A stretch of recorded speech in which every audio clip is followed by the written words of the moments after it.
I'm Jill Urban. Thinking about renovating? If you're looking to do a lot of work to your home, you need the right team, including an architect and a contractor.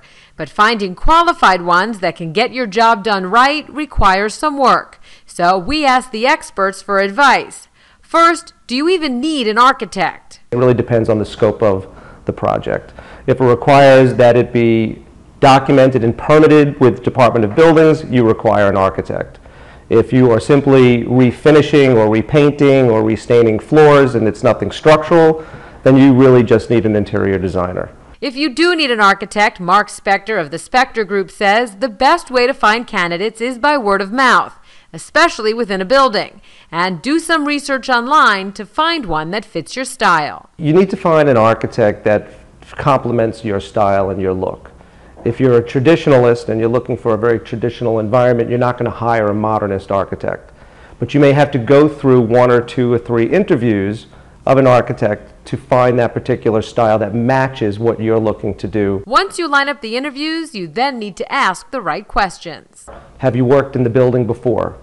Are you familiar with the rules and regulations? Are you going to be involved with my project? And if you're not involved in my project, then who is going to be involved? Because then you would have to bring the person to the interview that may be part of the design team. Also ask about scheduling. Can they start your job right away, or do they have others that need to be completed first? Once you select someone, ask for references and make sure that person is registered in the state of New York.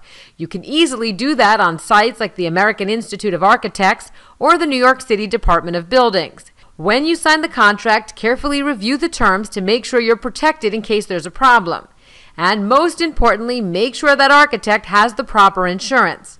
All architects are required to carry errors and omissions insurance to practice in New York State. If they don't have it, that's a red flag. Now, once the architect is in place, you'll then need to find the contractor. So stay tuned for our next report, where we'll have tips to help get the job done. Jill Urban, New York 1.